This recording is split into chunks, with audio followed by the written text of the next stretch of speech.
So this week we're going to read a small excerpt of the Declaration of Independence and Civil Disobedience.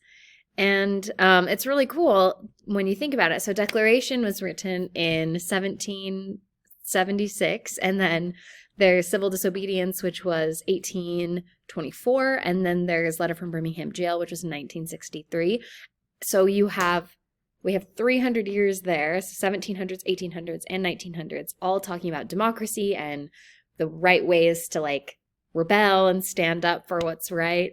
And then your book club books, most of them, all but Warriors Don't Cry, are the 2000s. So we have 4 centuries of talking about creating strong democracy and what's right and what you should or shouldn't do and the different ideas on it. So it's cool that we're getting such a big span on democracy and opinions on that. So I'm excited to read both of these texts today. They're both short, less than a page each. So you're reading like a page and a half of text. Before we get into that, so as you're reading, you will need to be able to annotate for rhetorical appeals. And remember, rhetorical appeals are ethos, pathos, and logos. Ethos is credibility, authority, or reliability. So anytime you're name dropping, referencing someone significant or important or really smart, that's going to be an ethos move. Pathos is emotion, imagination, and sympathy. You're trying to make people cry or like connect emotionally to people. And then logos is logic, reason, rationality. When you have evidence or statistics or just strong reasoning, that's going to be logos. So those are the rhetorical appeals you'll need to annotate for today. And let's go to the next page. So here, compare and make connections.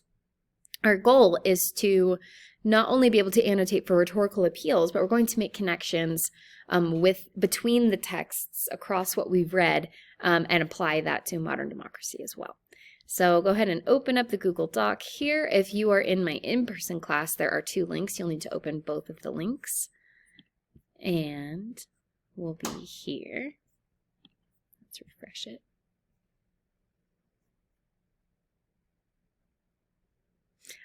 So what you're going to do is you need to annotate each text, Declaration of Independence and Civil Disobedience, for 2 rhetorical appeals each. So and that's the only thing you need to annotate for. You don't need to summarize or anything like that. You can just look for the two rhetorical appeals in the one page. So here's the first text, as it's coming into being, is the Declaration of Independence. Let me just give you a quick example of what the annotations should look like. I'm going to highlight something completely random because I want you to find this on your own. But all you need to do, I'm going to say this. I'm not even going to read it. This is just a physical, like how it should look example. So I'll highlight it in whatever color I choose. Let's do green. That'll be fun. And then I'm going to add a comment and say, this is an example of pathos because ... and you'll explain. So all of your annotations should have a highlight and a comment saying which rhetorical appeal it is and why it's that one. So you just need 2 of these on the Declaration excerpt and 2 on the Civil Disobedience excerpt. So 4 annotations total, 2 on each, and you don't need to annotate for anything else. After you've read and annotated, you're going to complete this table. I recommend doing it one at a time. So read the Declaration of Independence, annotate, and then come down and answer the Declaration questions, and then read Civil Disobedience and come back down and do these after you've read it. That way they're fresh in your mind. So you'll summarize the author's main idea, what they want people to do, and what their purpose was in writing it. Because purpose, Declaration of Independence, it's important to have the context of they're trying to create a new country, things like that. So make sure you answer each of these 3 questions in each box. And I gave some background. It's in bold at the top of each, so you have a little bit of background before you jump in. So that's the summary section. So you'll summarize both, and then you will make a connection to Letter from Birmingham Jail.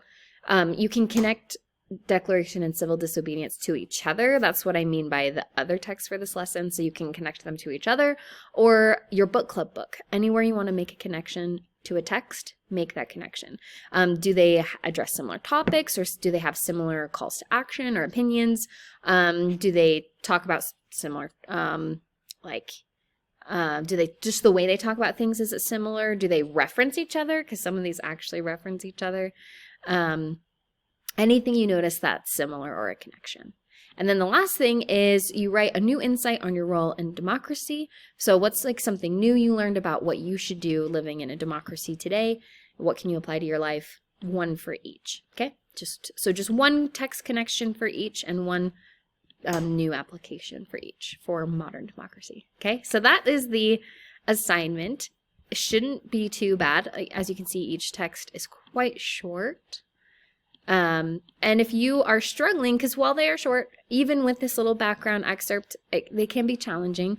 So if you're struggling, remember, rereading is a really good strategy. I know it's not what you want to do, to just go back and read again, but it's really helpful. Another thing you can do is look up the definition of some words, if it's specific words that are tripping you up.